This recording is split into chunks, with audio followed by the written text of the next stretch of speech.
আসসালামু আলাইকুম। Hello viewers, আজকে আমি আবার নতুন একটি রেসিপি নিয়ে এসেছি, বিফ বিরিয়ানি। এখানে আমি হাফ কেজির একটু বেশি বিফ নিয়েছি। দিয়ে দিয়েছি টক দই, 2 টেবিল চামচ পরিমাণে আদা বাটা, 2 টেবিল চামচ পরিমাণে রসুন বাটা এবং 3 টেবিল চামচ পরিমাণে পেঁয়াজ বাটা এবং এখানে আমি দিয়েছি জিরার গুঁড়া আধা চা চামচ। এরপরে আমি দিয়ে দিচ্ছি কাশ্মীরি লঙ্কা গুঁড়া। আমি বিরিয়ানিতে ঝাল একটু পছন্দ করি, তার জন্য আমি এখানে মরিচের গুঁড়া দিয়েছি। আর দিয়ে দিচ্ছি রাঁধুনি বিরিয়ানির মশলা, দিয়ে দিয়েছি গোটা এলাচ, লবঙ্গ আর তেজপাতা। পরিমাণ মতো লবণ দিয়ে এটাকে আমি ভালোভাবে মেখে ম্যারিনেট করে রেখে দেব।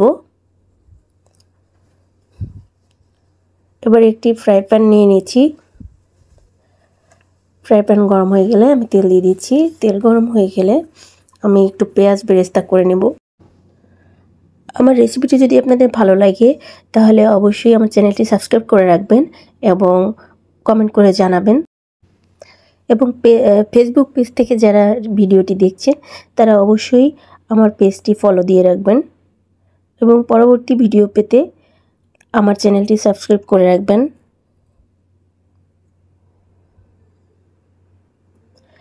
আমার পেস্তাটা প্রায় ভাজা হয়ে গেছে। এবারে আমি বেরেস্তাগুলো তুলে নেব।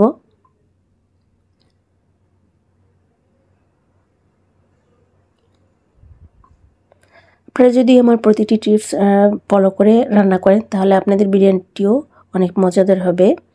এবারে আমি ম্যারিনেট করে রাখা গরুর মাংসটি আমি তেলের ভিতর দিয়ে দিলাম। এবারে আমি এটাকে ভালোভাবে কষিয়ে নেব। আমি এখানে আলাদা করে কোনো পানি অ্যাড করব না।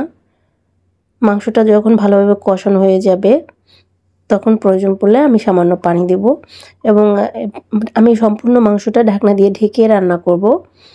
আর ঢাকনা দিয়ে ঢাকার পরে যে বাষ্প হয়ে যে পানিটা জমে জমে থাকবে, এটাই বারবার এই মাংসের ভিতর পড়ে গিয়ে কিছুটা পানি বেড়ে মাংসটা ভালোভাবে সিদ্ধ হবে। 3-4 মিনিট পর পর আমি মাংসটাকে ঢাকনা তুলে ভালোভাবে নেড়েচেড়ে দেখে নিচ্ছি। আর বিরিয়ানির জন্য অবশ্যই আমি সবসময়ের জন্য মাংসের পিসগুলো ছোট ছোট করে কাটি, যেন ভালোভাবে মশলাগুলো মাংসের ভিতর ঢুকতে পারে এবং দ্রুত সিদ্ধ হয়।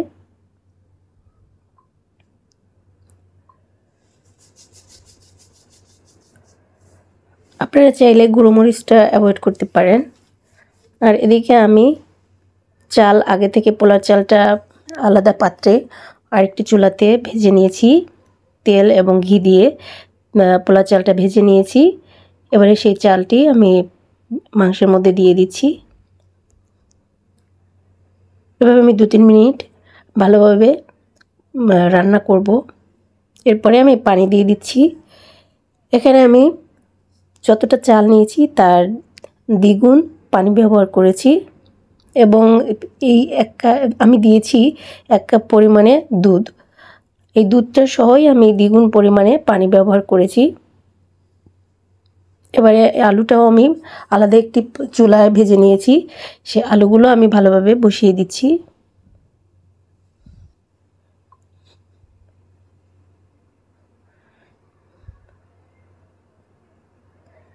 এবারে আমি কয়েকটি কাঁচামরিচ দিয়ে দিচ্ছি কিশমিশ।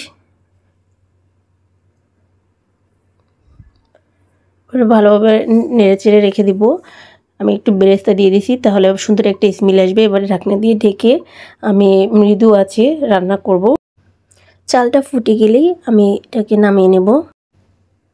আমার বিরিয়ানিটি দেখতেও কিন্তু অনেক সুন্দর হয়েছে আর খেতেও কিন্তু দারুণ মজার হয়েছে। তো আপনাদের কাছে কেমন লাগলো অবশ্যই কমেন্ট করে জানাবেন। আজকের মতো এখানেই বিদায় নিচ্ছি। খুব শীঘ্রই পরবর্তী ভিডিও আসবে। আমার চ্যানেলটিতে ফলো দিয়ে রাখবেন পরবর্তী ভিডিও দেখার জন্য। সবাইকে নতুন বছরের শুভেচ্ছা জানিয়ে এখানেই বিদায় নিচ্ছি। আল্লাহ হাফেজ।